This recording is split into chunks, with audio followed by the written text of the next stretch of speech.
Hello, everybody, and welcome back to another edition of Irish Illustrated Insider. It's Thursday, August 8th. I'm Tim Priest with Tim O'Malley from Irish Illustrated, joined by John Bryce of Football Scoop. We'll get Pete Sampson back next week. What should we talk about, guys? Notre Dame football. Charles Jagus's injury it was a real blow to Notre Dame's offensive line. They loved what they saw of him. It took a minute for him to be named the starter for the Sun Bowl against Oregon State last year when they had the opt-outs. And so it's a significant loss. I want to talk about just how significant and what the options are. Well, the option is Tosh Baker, but let's get into that, guys. We've kicked this around. We're going to kick it around a whole lot more. I really kicked it around in Thursday thoughts. Please chime in on where you think Notre Dame is with the loss of Jagusa. I should say Jagusa actually, and Tosh Baker as the replacement.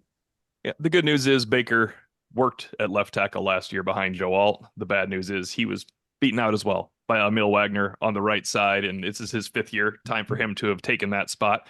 He's clearly the number 3 tackle.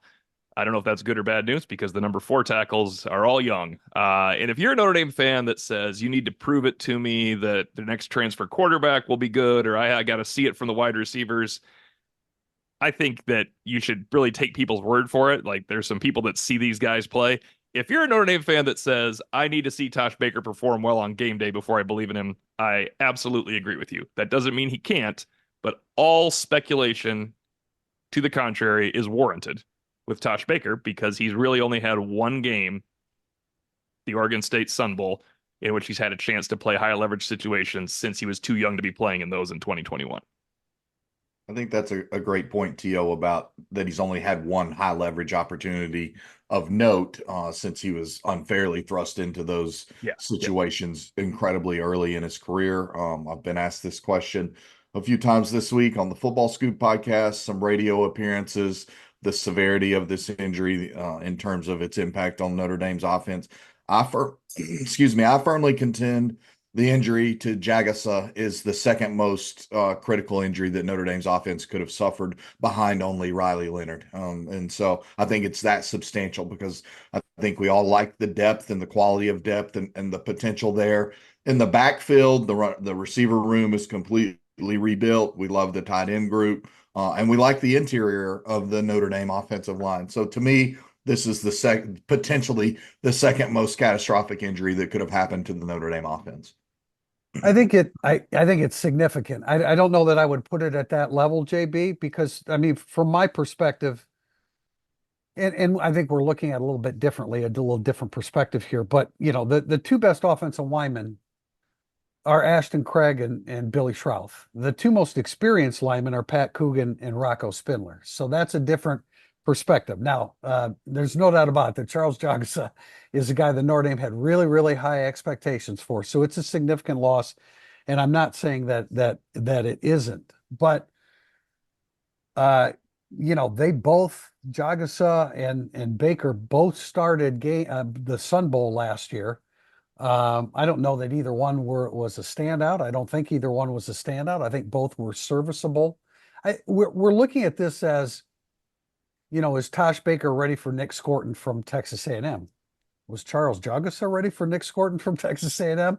I'm not sure that he would have fared. He probably would fare better because what we have seen of Baker has been, there's been more struggle as a pass protection than certainly Jagusa. But I understand the trepidation that people have. There's no doubt about that. I'm the one that's always saying I need to see it with my eyes. I haven't seen it with my eyes with Tosh Baker, but I'm a little bit more open-minded on a couple different levels. Number one, the first time Nick Scorton beats Tosh Baker and Riley Leonard steps up in the pocket and negates that, you'll feel a little bit differently about it. I also think that, we need to see the full effect of Lauren Landau's impact on Tosh Baker. We really haven't had an opportunity to see that in camp. And look, the options are, like, people are talking about options and switching this guy there and moving guards to tackle and inserting freshmen that have never played. It is a graduate student senior that, you would hope that, like, we have a question about seniors that have stepped up in the past. That will he do that? I'm not sure that he will, but I think that he can be serviceable out of the gate and then maybe improve from there. And if you need to make an adjustment and change as you move forward, well, you can toy around with that. But I'm not as pessimistic as most because I think one, Riley Leonard's mobility, Riley Leonard's ability to change pass protection, Mike Denbrock's, he's accustomed to having to compensate for things like this. We're only looking at Notre Dame beating Texas A&M. That's the only thing that matters right at this moment. So trying to look at it, trying to put I guess people would say maybe a little bit of a different spin on it, but I don't think that is as traumatic as, oh my God, Notre Dame's now going to lose 2 or 3 games a season. I don't think that that's applicable beyond the first game of the season. Well, one point to that, you're right. They didn't lose Joe Alt and replace him with Tosh Baker. They lost an unknown who was supposed to be very good in Jagasa and replaced him with Tosh Baker. Now at the point, though, when you're trying to say who can't they lose, Ashton Craig's high on that list because I don't know who's going to snap if they lose Ashton Craig. They can't lose Ashton Craig. Billy Strouth is a little bit less because you do have 2 veterans and Spindler and I think the problem for Notre Dame fans, and this is totally fair, is that this happened after they found out Emil Wagner beat out Tosh Baker. Like if Jagasa got hurt the day before camp and we never saw anybody lined up and Baker and Wagner had to start, you'd be like, oh, maybe Baker had a great year. Maybe Baker had a great offseason anyway. You heard that Wagner beat him out pretty easily. Not coaches don't say easily. He did not intimate it was a tough battle. So that you just look at Tosh Baker as not making the progress everybody hoped for. But it doesn't matter what we think. We're going to have to watch him play winning football at A&M, and then he can get better from there. It would be a bad story probably if he's taken over by a freshman because the freshman taking over is not Joe Alt and Blake Fisher. It's usually someone that's not ready. That's just the way it is. They're usually not good enough. Ashton Gelati's not going to have a good time against a freshman just because Anthony Knapp has a good future? That's ridiculous. That's a ridiculous statement by someone that just doesn't want Tosh Baker to start. We don't know anything about Knapp except he had good film. Right. Well, and that he's impressing in preseason camp. I agree with you, T.O., and think, look, I do think Knapp has a higher ceiling right now. That's certainly the belief within the program, but you don't want him to be your opening guy with the way things have shaken out when you open your season in 2.5 weeks or 3.5 weeks at Texas A&M. What I would point out about Jagasa is that going all the way back to last December, he had 34 consecutive practices, I believe, with the first team offensive line at the left tackle position. You have no chance to replicate that. Yeah. You had 15 bowl practices, 15 spring practices, and he was there the first 4 practices of this preseason camp before enduring the injury. 34 consecutive practices as the opening left tackle, I think, is significant. And I think that, again, you physically cannot replicate that. You don't have the time to replicate that before you have to go to College Station. And again, Tosh Baker, we all like talking to Tosh Baker. He's an incredible person to visit with, and I don't think you can say enough good about him for sticking with Notre Dame over the course of this summer, knowing he lost his right tackle position and knowing he already had his Notre Dame degree. So I think that speaks very strongly to his character. But again, he was the guy that was beaten out, and Charles Jagasa had those 34 consecutive practices. That's why I contend that it's the second most damaging injury that could have happened to the Irish offense. But I made that point that TP just made in our video instant analysis on Tuesday. Riley Leonard's mobility does give you a better chance to mitigate this than a guy like Sam Hartman, who had played all that football and still in the 3rd game of the season last year turned the wrong direction in a critical situation.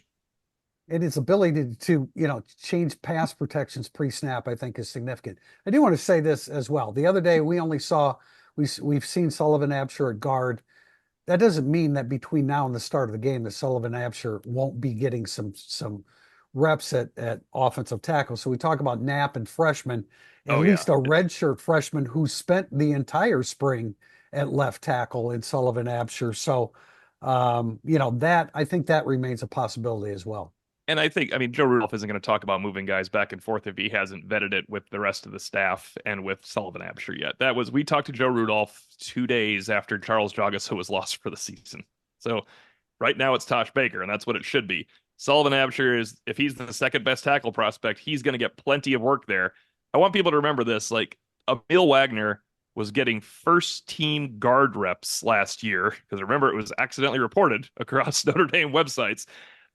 First team guard reps on August I wouldn't 7th. say accidentally. No, not I would accidentally reported. I okay. mean, he was deemed a starting guard prospect. All he was doing was cross training at various positions. Joe Rudolph is going to cross train plenty of guys at left tackle, because you have to find your number 2 left tackle for Texas A&M and your number 1 and 2 and 3 left tackles going forward after Texas A&M. I am positive that Rudolph and Denbrock are thinking A&M and then thereafter when they're doing all this stuff. Yeah. That's the absolutely the right way to look at the I'm sure the way they're doing that. We've got questions in the second segment. On We Tosh will Baker. yeah, we'll talk we'll attack this from a little different angle in segment 2. But I did want to move on to Mitchell Evans. We really haven't said a whole lot about him other than throughout the summer we were doubting whether he would be, because he was injured the last weekend of October against Pittsburgh, game 9, I believe it was last year.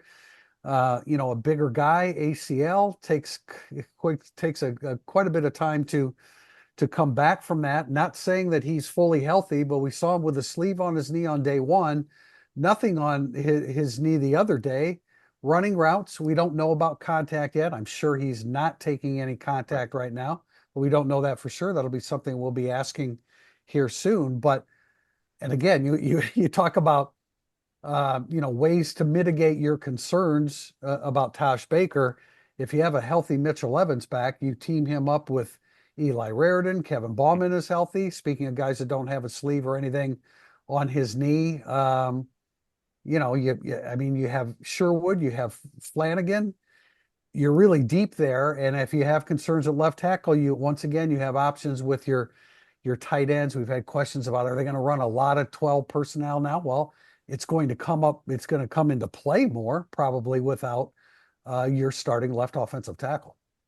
Yeah, I think Mitchell Evans, by the time the A&M kickoff arrives, will be almost exactly 10 months from the surgery to repair the ACL. I think he looks really good. Again, we're not seeing him take contact. I'm sure that that's being managed and avoided as much as possible.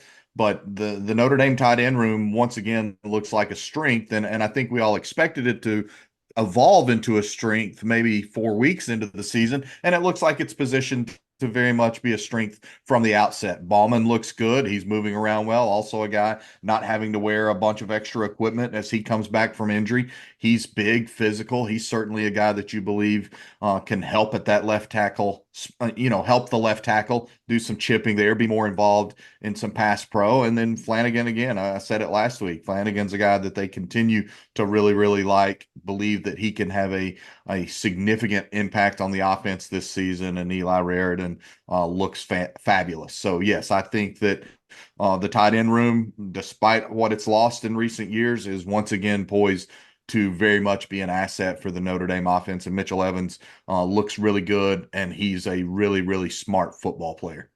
I had a player parent tell me at the Sun Bowl that Evans was ahead of schedule and he would absolutely be ready.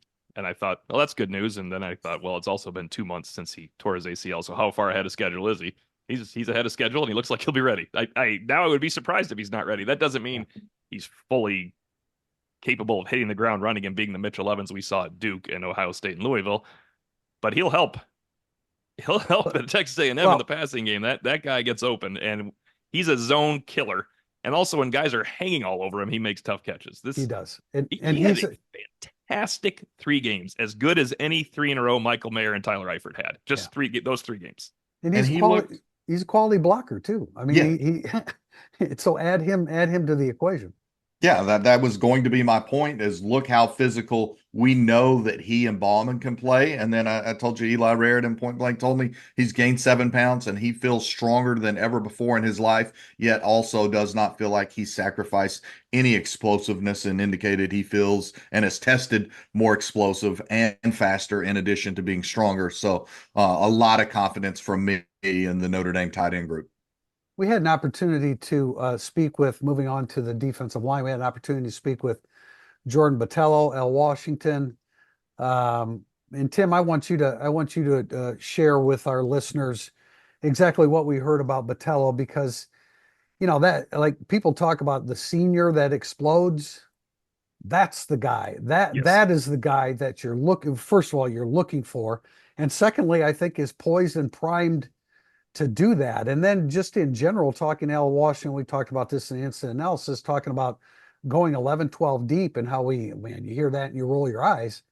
We see what's out there. You're not rolling your eyes when you hear that 11 or 12 defensive linemen can play. And again, you point out, Tim, that that doesn't mean that Armel Mukum's getting 30 reps in a Right. game. Right. Certainly not against Texas A&M, but it's a great situation on that D line. And I, I think we'd all really love to see Jordan Botelho have a breakout season. And Yeah. that would put that line over the top.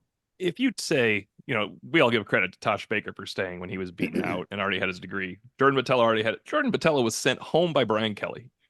He never found a role as a sophomore. I mean, you could argue the best role until, other than bowl games for Botelho, was that sniper role he played against Wisconsin, where he was just a linebacker attacking the run. But he was still he was still out of position in pass plays. That's where Wisconsin got their yards downfield.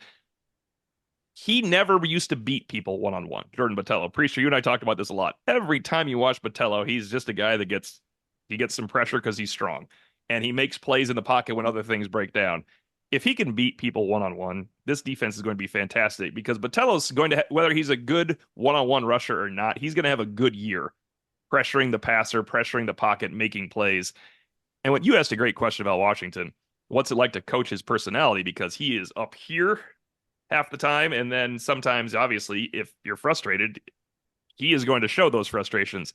When Al Washington said two things about him, he showed up to a summer workout and he looked and he had no idea who this guy was that looked so good. And he got closer and he's like, oh my God, that's Jordan Botelho. Leaned out, got stronger. And then, Priester, to your point, he addressed the Notre Dame football team. That is impossible to have happened in 2020, 2021, 2022, and probably 2023. So if you want Javon McKinley, Jonas Gray, it is not Tosh Baker necessarily. It is Jordan Botelho. And I was struck by his maturity this week inside the IAC when he visited with us, Jordan Botelho, that being when he just talked so candidly about being more committed, about being smarter, about sleeping more, about simply taking better care of his body every single day and recognizing that he owed it to himself, but owed it to his teammates and acknowledging that he's lost a solid 20, 22 pounds down to 250 and now is back up to around 255. Feels more explosive. And you can sense, and he's open about the confidence that he has now developed. And to your point, that guy would have never had the confidence to address the team beforehand, or he would have been, like we said already, he would have been addressing the team to apologize for his kamikaze role on kickoff. So, or something else. Again, a tremendous credit to him.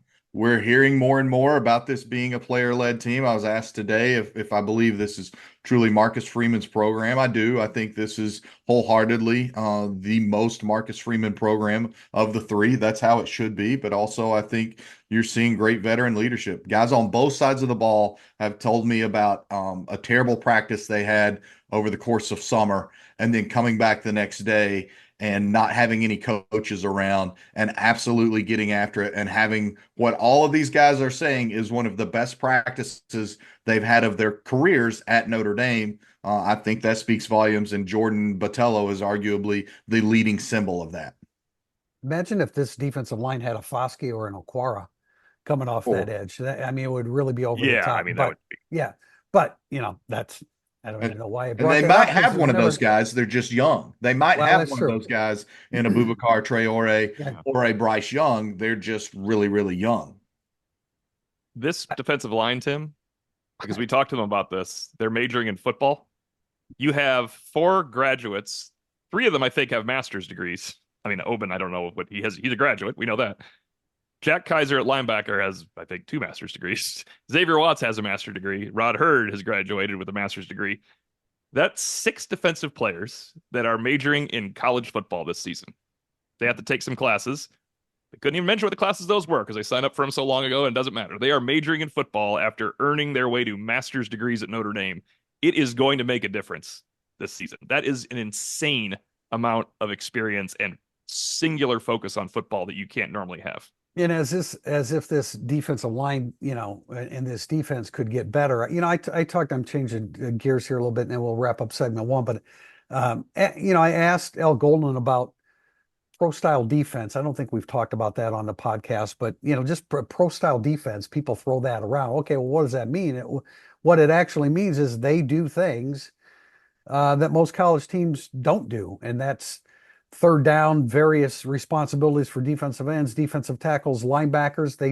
L. Golden tries to do it like, and when you have these guys that are seniors, fifth-year seniors, six-year seniors majoring in football, you can do that much more.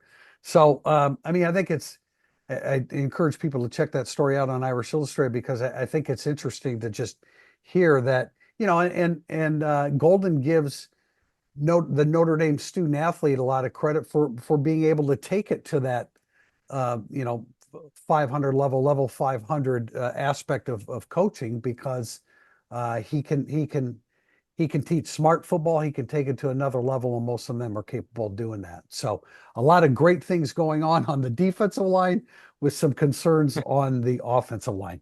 If you're coming to a game this season, you have to check out Game Day Your Way, Notre Dame's tailgate service provider. Game Day offers everything you need, including tailgate gear, catering, and even beverage delivery right to your spot. And their Irish Express transportation from Chicago allows you to tailgate while you travel to their all-inclusive party zone in South Bend. Let Game Day deal with all of the hassle so you can focus on the fun. For tailgates, tickets, transportation, and more, visit gameday.yourway.com. Segment 2 coming up, burning up the boards. Welcome back to segment 2, Burning Up the Boards. Our first question is from a new subscriber, I think, CMU Pens fan, Priester. Could you remind us of the traits that scouts and media liked about Tosh Baker as he was being recruited to Notre Dame? I'll let you talk about the scouts and the various analysts. My impression of him when I was doing a film review on him was you don't always look at other sports, but I thought that his mobility on the basketball court was really special for a guy of his size. Now, he's 6'8", 320 now. He wasn't 6'8", 320 back then, but I thought he had good feet. He moved up and down the court. He could change ends, Tim, like Martin Gabbin did when he started making changing ends. He could change ends really well, and I thought he was a really good athlete. And he, on the football field naturally. Now he came from the Phoenix area, so he was playing against some larger schools, generally speaking, I believe. And I went to Pinnacle High School, and so many times he was able to overwhelm with size and length. I didn't have him ranked number one in the class. We had Michael Mayer for that, but I thought he was a really good prospect. He was overall on 24/7 Sports and the comp. He was the number 2 rated prospect in the class. It hasn't worked out that. I don't think that he has taken the weight as well as some guys do. Maybe it had a lot to do with Matt Bayless's approach as opposed to Lauren Lando's. I don't know. We'll see here soon enough. But I liked him. I didn't think he was amazing, but he had a lot of assets working for him, and would have thought that he would have developed further than he has at this point. Yeah, I remember talking with some members of the staff when Baker signed, and they were really encouraged by him as a prospect. Now, they made it clear, like I can vividly remember them saying, like, he won't play for us for 2 years, but they felt like by the third year of Tosh Baker's time at Notre Dame, he would be ready to be a significant contributor, if not a starter by that time. That obviously has not worked out. A couple of things that I also remember closing out that year is that in addition to signing Baker and being really excited about him, Notre Dame made a really late push for Jonah Monheim and got him to visit campus late in the process, and we're hoping to flip him from USC. It didn't work out. Now Monheim is, I believe, a team captain for the Trojans and very much a significant linchpin for him. So when I think about Tosh Baker, I also think about the fact that even back then, 5 years ago, the staff was trying to find another piece, another tackle to have in the program and to be developing. And that other guy was Monheim. And certainly you allow yourself a little bit, because it's human nature, to think, well, if they had Monheim in the program the last few years, what might the offensive line also look like right now? Yeah, remember the other guy in that class ended up being only Michael Carmody. I looked up, for the sake of the question, some national analysts back then, and also, yeah, 24/7 Sports The site had Baker 2. The composite had him 4. Irish Illustrated did a better job having him 6. Congratulations, guys. And then the national analysts, I'll read these off without naming names. There may not be an offensive lineman in the entire country with more potential and upside than Baker. He's the elite talent and surely keep the O-line U hype train rolling. At offensive tackle, things are really hard to find are length, size, and foot quickness. He has those as well as anybody in the country. He's still very early in his development. The ceiling is really high. Tall and long frame with a narrow lower half. Keeps defenders at arm length with his long reach. Alert off the edge to combat rushers. Raw from a technique standpoint, but oozes top-tier upside potential as an elite pass blocker. Needs refinement as a run blocker. Potential multi-year starter and NFL draft day 2 selection. So when you say they need to recruit better, he was a pretty good recruit, according to a lot of people. And that's why when I say I like Anthony Knapp, you like Anthony Knapp, JB likes Anthony Knapp, he's highly rated too. I mean, yeah. Guys got to prove it first. You know, those evaluations, I think, were at the time. I wouldn't overly disagree with that. What I think the discouraging part, I mean, in addition to probably not to losing some of his foot speed as he added length, was when we go to, have you ever seen him really like fire off the ball and really drive somebody off the football? I don't see that happen with any kind of regularity. I think the assumption, one of our subscribers said, well, so presumably he'll be strong as a run blocker powering off the line of scrimmage. I don't know that that's necessarily true. I haven't seen it. What I do think, maybe that part is not necessarily true, but his frame allows him, I think, to be a very effective run blocker because he's so long. He's got such wingspan. It's hard to get around him in the run game when you're coming off the edge and you can be maybe standing up and using your spin moves and swim moves a little bit more effectively, or twisting around Baker. That's where we've seen him struggle. But in the run game, I do think his sheer size and the fact that he has such long arms, he's difficult to get around in small spaces. I think that's a good point, John. Excuse me, Tim. I think that's a good point. And again, a lot of times when we talk about these guys, you're envisioning in your head, okay, what have you seen from him? I don't see a lot of power off the line of scrimmage. I also, as John has said, I also don't see a lot of people working their way around him because that is a big body to get around. Very quickly, just little props to Irish Illustrated here because this was not a great class because it lacked depth. This is the 2020 class. There's only 17 guys in that class. Only 17 guys. You had Alex Peach, you had Ahrensberger from Germany, you had Caleb Offord and Clarence Lewis and Ramon Henderson. So a lot of projects. Irish Illustrated's composite. There was 4 of us at the time. Michael Mayer 1, Tyree 2, Botello 3. Let's hope that comes in. Riley Mills 4, Xavier Watts 5, and Tosh Baker 6. And that's pretty good. Jordan Johnson 7 would be the next one, but that was low for him at that. That was time. low for him, yes. Most people had him much higher than 7th in the class. And then Carmody, by the way. So interesting. Yeah. Yep. Again, an athlete. Good athlete, yeah. Question from Irish Austin P. Could Tosh Baker be the senior breakout player, such as Javon McKinley and Jonas Gray, that puts his team into the playoff win category instead of just playoff appearance category? If I had to pick one, we all agree it's Botello. So why don't we try to think of one offensively? I feel like there's so many transfers that help now that there's not a senior breakout longtime Notre Dame player. I think it'll be a graduate transfer from the past or this year.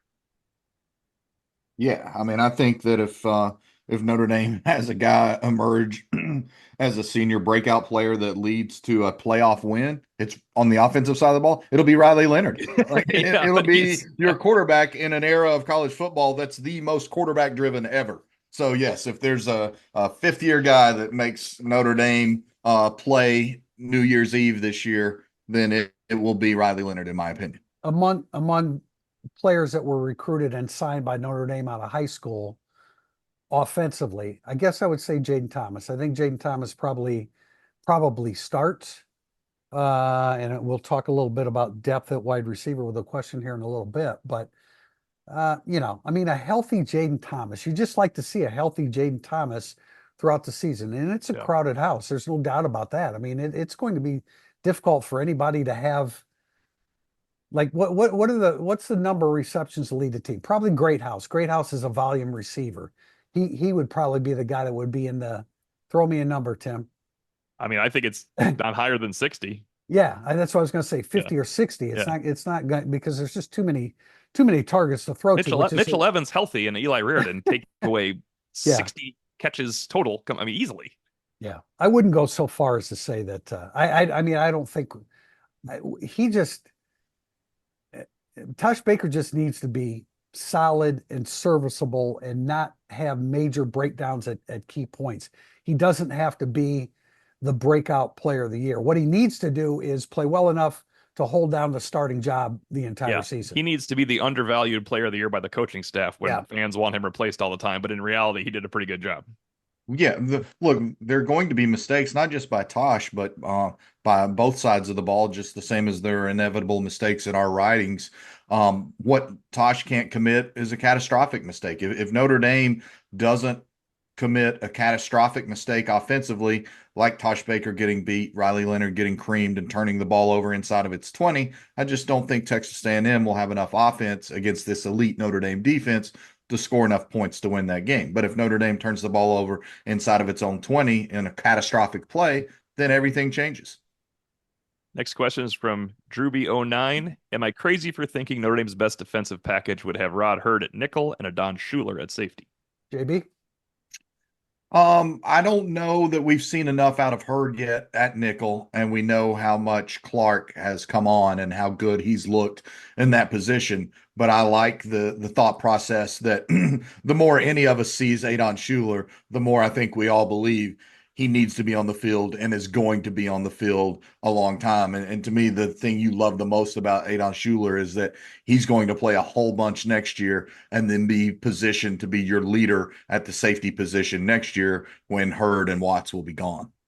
Yeah, Drewby09, I don't think it's crazy to think that, but I also don't think that that's necessarily accurate because I think I think Jordan Clark has a chance to be a really, really good nickel back. And so you want him on the field as well. I think this point is going to be moot because I think there's going to be I think they're going to get Schuler on the field a lot. He impressed in the spring. Love the way he looks physically.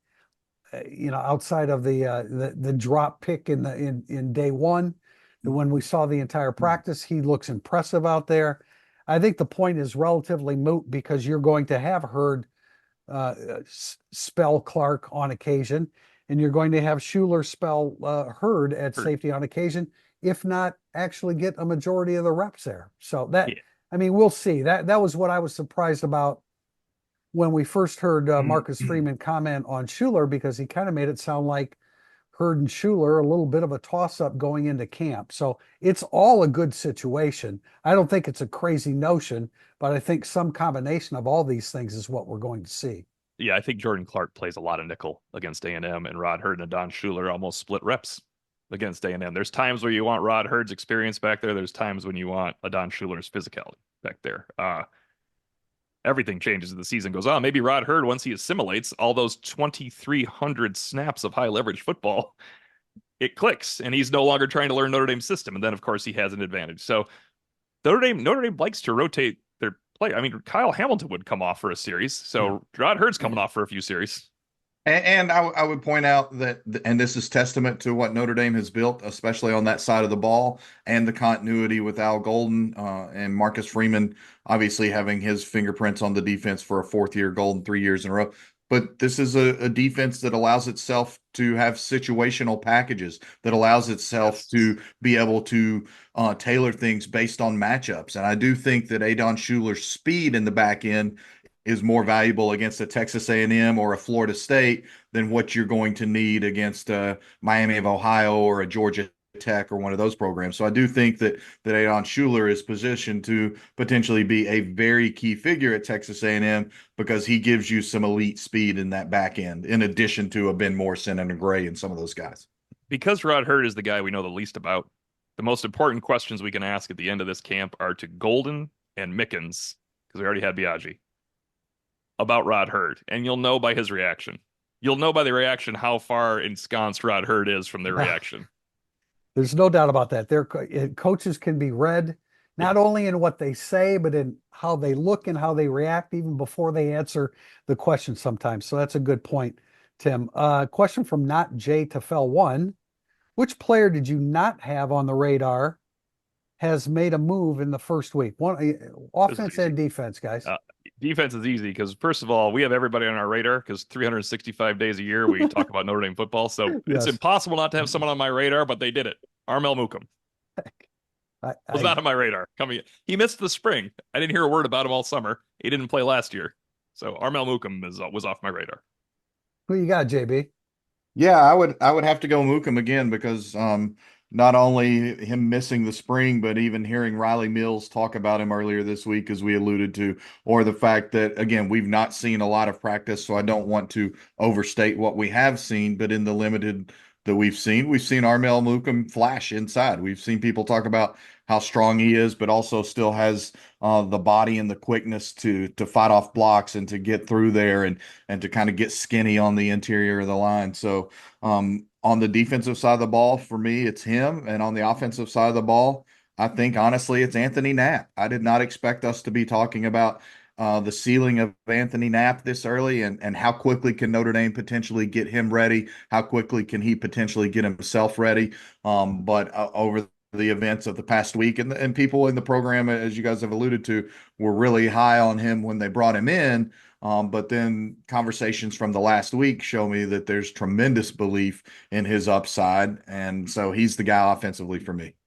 If I would have told you guys, we don't see him throughout the summer, but that Armel Mukum's going to come back at 302. Would you have pictured him No, striking the pose that he strikes on a football field? Now, he's listed at 6'3". I'd swear he's taller than that. because of So number 88. maybe that has It something. is. No, It is, no, that it does makes you have look something to vertical. do. That's like L. Golden said that Jeremiah Love reminds him of Ricky Waters. I think the number has The something to old do number with had something that. to do with it. Yeah. But there is a comparison there. But Armel Mukam, 6'3", 202, looks fantastic physically, and he's a barrier on the middle of the field. My response on offense would be, I didn't expect Mitchell Evans to be Oh, running around and doing what he's doing. So at this stage, one week, yeah, 1 week into in the preseason camp. this is not an impression because I haven't seen it, but Mike Denbrock offered KK Smith's name out of nowhere, so he's mine because I did not expect KK Smith to be. We asked about who could be that X guy that takes the top off the defense. He said, "I hope it can be Chris Mitchell, KK Smith." That he jumped right in with it. Yeah. That's receiver number 9 in my 8, 9. Maybe he's moved up. I said, and I think last podcast I threw out the name Cole Mullins that I liked him, and I liked him in the spring. And then who mentioned him? Was it? Golden, It Al was Golden. Golden. Okay, I Yeah, didn't know if it was Golden or Washington. I think Mullins is going to be a good football player. I don't know when, but I think he's going to be a good football player. Question from Martin Evenflow. Leadership is always a huge component when it comes to a championship level team. In your limited time viewing practice, who has stood out as a vocal leader on offense and defense? I think this is a good question because I mean, I don't, sometimes it's hard for us to know exactly who the vocal leaders are in a practice field because we have access and then it's so limited after that. I think it's Riley Leonard. I think yep. that he has helmed that position both physically on the field and from a leadership standpoint. I continue to hear more about it, what he did over the summer. Again, alluding to that bad summer practice that I did in the first period. He spearheaded the next day where I had a player this week, maybe it was Kevin Ballman, tell me the next day Riley Leonard absolutely balled out. I've never seen a guy have a practice that good. So I think it's Riley Leonard. And we heard Mike Denbrock talk about his leadership traits, his competitiveness, some things that he believes are non-negotiables that all good quarterbacks share. So I think it's Riley Leonard. I think Ashton Craig is becoming more of a voice in there. I think that he's finding his voice on that offensive line. And then we were told point blank Pat Coogan that Pat Coogan is a leader of men, period. Not just a leader on the offensive line, but we were told Pat Coogan is a leader of men. Devin Ford, I think, leads by example, as JB wrote on IrishIllustrated.com. Defensively, this is kind of easy because we all know Howard Cross, Riley Mills, Xavier Watson, Jack Kaiser are the leaders of the group. Al Washington mentioned that Riley Mills has taken a step forward as a leader, more so as a leader. He even said, when I'm doing something, because they're splitting the fields, he said, when I'm doing something, I'm over there, you can see Riley Mills teaching. That's not something that would have happened in the past. And then Priester, the vocal guy, I don't know if he's a leader or not, but he's the voice. No doubt. You asked the question. No doubt. Jason Onye. Yeah. I mean, Jason Onye is out there holding himself and his teammates accountable. And how do you get on the field when you're behind those two behemoths in the middle? But I think Jason Onye is going to find a way to do that. And obviously they like to rotate. I think Jack Kaiser's a leader in his own way. I think we've heard, JD Bertrand was a leader. Jack Kaiser's a little bit more of a vocal leader than he was, at least amongst his, working with his teammates. Mills, I wrote him down. Onye, I think in his own way. Again, got to be healthy, but I think Jaden Thomas in his own way. But JB, no doubt about it, Riley Leonard clearly is the leader of the offense, and that makes him one of the top leaders, if not the top leader on the team. Jack I love the McKnight. fact.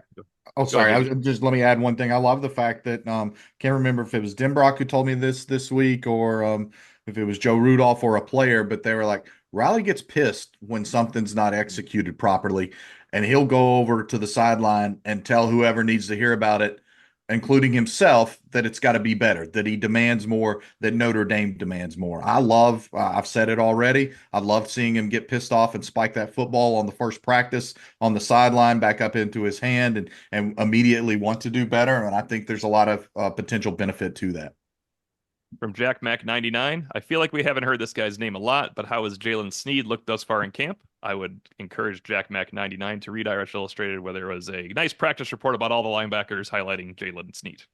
Well, we know he's instigated a fight last weekend, so you like that edge that he's playing with, that's for sure. Depends on who he has to get the fight with. Yeah, it needs to be a walk-on or backup or something.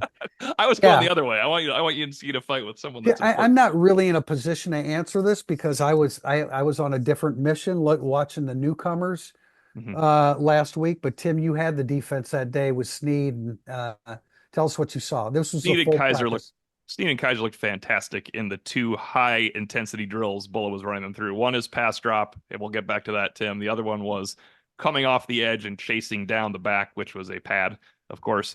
But Kaiser and Sneed move very well in this. It's going to be the upgrade. There's not all upgrades across the board like fans think about Notre Dame's linebacker group, just because they lost two guys that are older and gained young guys with zero experience.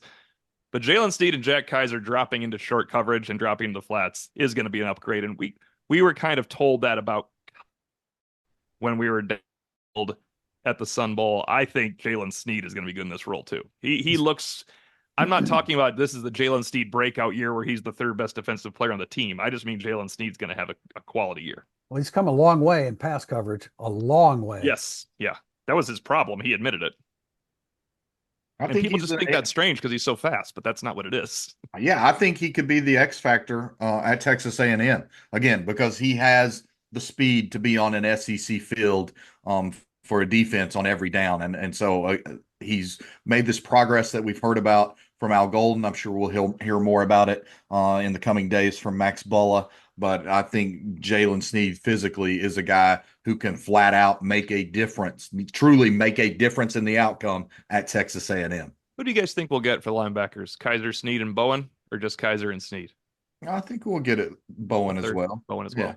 We might get Jay Nosbury. I mean, look, I think they believe in all of those guys. Yeah. I could see us getting Jay Nosbury as well. Osbury certainly represents himself very well. KVA, I mean, KVA is, Al Golden said the other day about guys that get the green dot on their helmet, which will be a topic that we will continue to talk more about, because that means he's the one that's hooked up to the defensive side of the football from the sideline. And you have to have, it can't just be Jack Kaiser. Jack Kaiser's there's got to be a handful of guys. How many did he say? How many?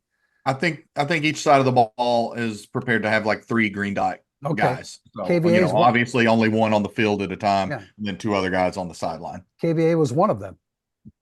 So what's that tell you about the kid? I mean, I tell you, he's replacing Jack Kaiser in a couple of snaps a game. Yeah, exactly. We have a question from Irish from A2. Haven't heard a lot about Jordan Faison, Where do you put him now on the wide receiver depth chart? Where will he rank amongst the wide receivers in snaps in 2024? I have a bit of a depth chart here from the other day for whatever that's worth. You guys jump in.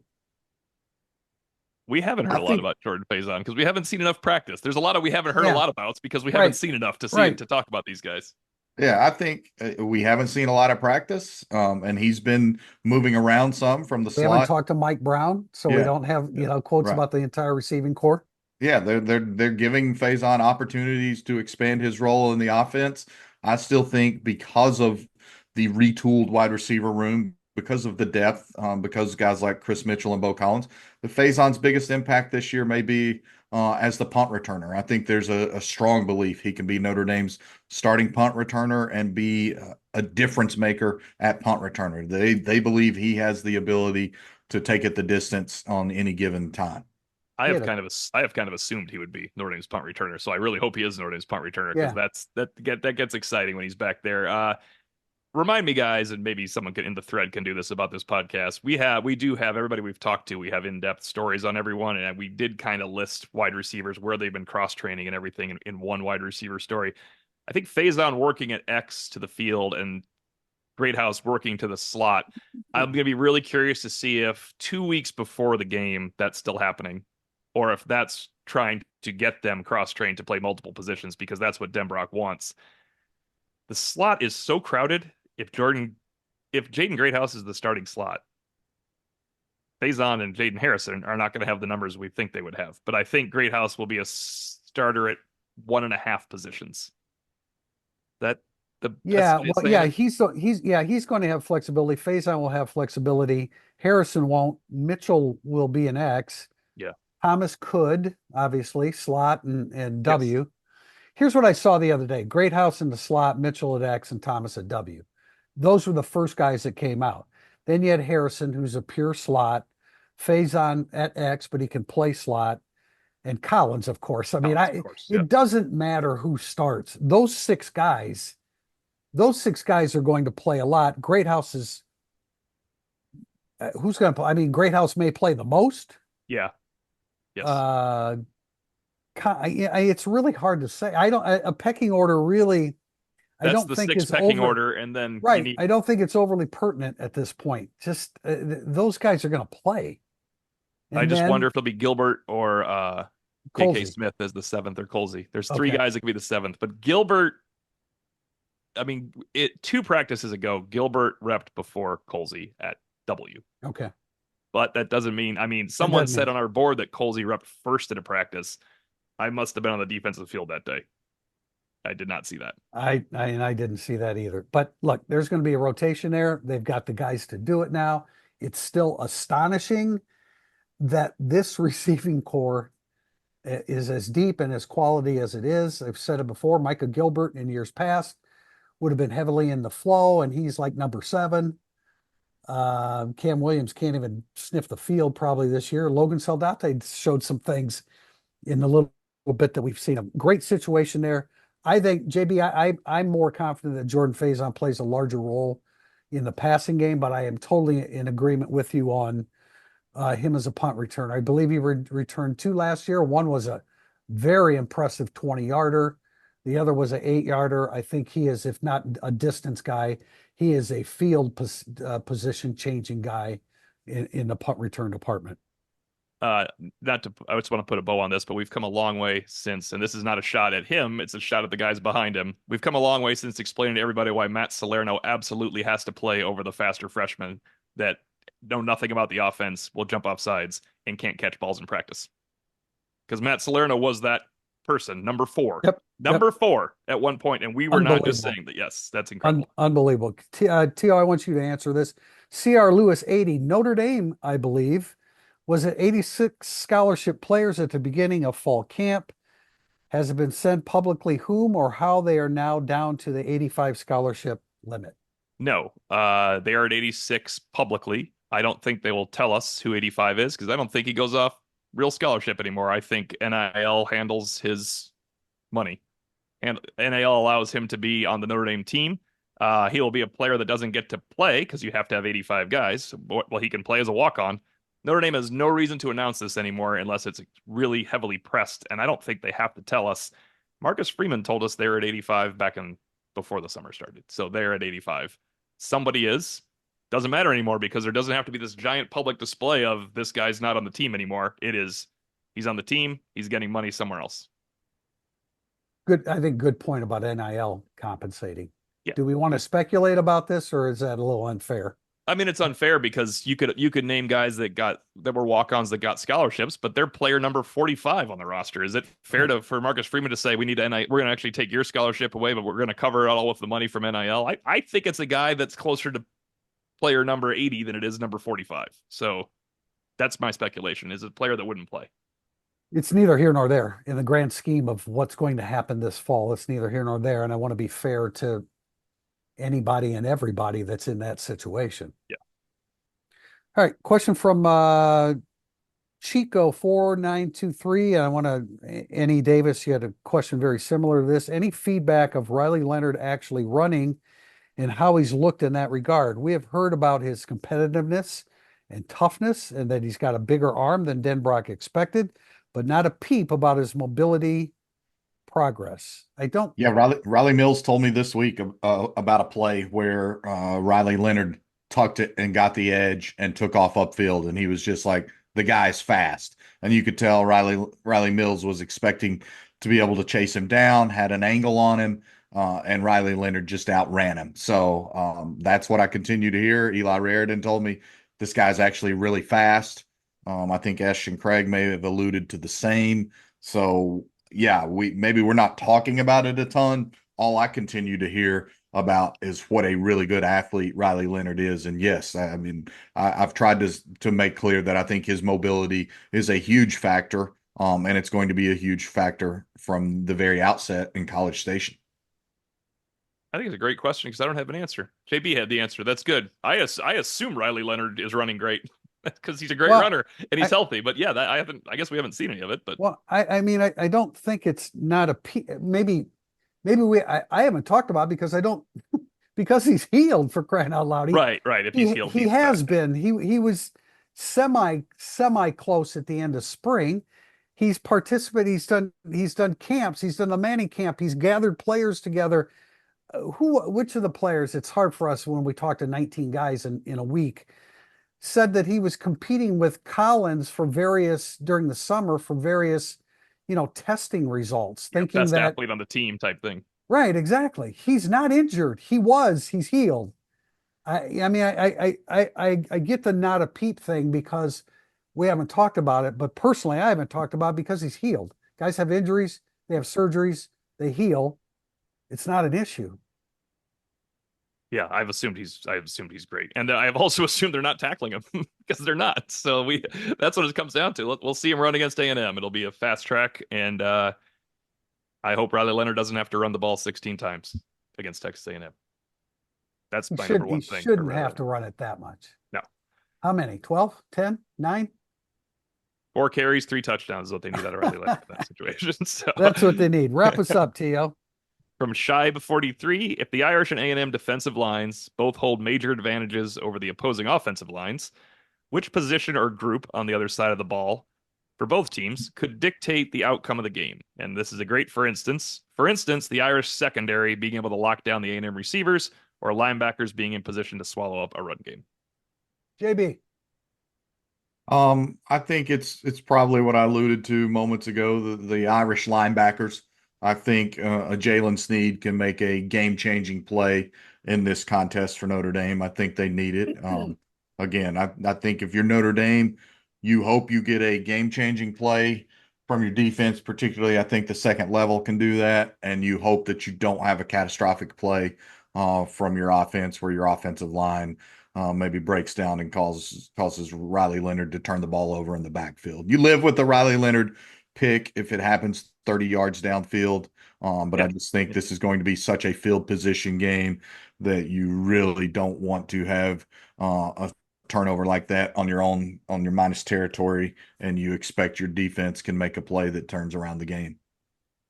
If I could be self-indulgent here and refer to the first-rate series from the summer, we had Texas A&M as the 4th quote most talented team amongst Florida State, Notre Dame, USC, and we had USC was third, followed by A&M at 4 and Louisville 5. We had Texas A&M's running back situation at number 7 out of 13. We had their offensive line at number 7 out of 13. Special teams at 8, based upon some of the issues that they had last year. I want to point out, and again, I understand the concern with Notre Dame's offensive line. And Notre Dame averaged 5.3 yards per carry last year, and they had Joe Alt, and they had Blake Fisher, and they had a guy by the name of Audric Estime. They had a lot of good components there. Notre Dame averaged 5.3 yards per carry last year. Texas A&M averaged 3.9 yards per carry. In 6 of their 13 games, they averaged 3.3 yards per carry or less. So you tell me whose fandom is more concerned about their offensive line, even with the loss of Charles Jagosa. Which fandom is more concerned, or which one should be more concerned? Because I know which one's more concerned. You're right. You're right. Which one should be more concerned? And I think it's Texas A&M. Now they've added a couple transfers. They've got a transfer from Kansas who steps into the starting lineup. They lost 4th round draft pick Layden Robinson. He was their right guard. They lost their center Bryce Foster, and I mentioned the transfers. But if you down in College Station, they are really concerned about their offensive line. I think they're probably a little bit better. They have more starts. I think I counted 112 starts returning compared to Notre Dame, which isn't nearly the same. Actually, Notre Dame starts went up because Baker replaces Jagosa. All that matters. But only by a couple. But offensive line, I think Notre Dame's defensive backs have an excellent chance against their wide receivers. Less so now that Connor Wigman is back at quarterback compared to who they had at quarterback at the end of last year. Running backs, maybe they aren't necessarily. Look, you combine running backs and Texas A&M's offensive line against Notre Dame's defensive front. Yeah, Texas A&M fans are really concerned about that. I think the secondary thing is great because Notre Dame is going to stop A&M's running game. If the secondary plays anything like the Cam Hart, Benjamin Morrison, Xavier Watts secondary in A&M, my under prediction's hitting. Every time you say Cam Hart, I cringe a little bit. I love Christian Gray. He's not 5th-year senior Cam Hart. So I like Jaden Mickey. He's not 5th-year senior Cam Hart. But Christian Gray is going to be, I think Christian Gray has a chance to be an outstanding cornerback. That's how Notre Dame feels. That's why I feel that way about it. But also what we saw last year. All right. Long podcast. I think a pretty good one. We covered a lot of issues. We're going to come back on Thursday, August 12th. Until then, Tim Priester, Tim O'Malley, John Bryce. This has been Irish Illustrated Insider.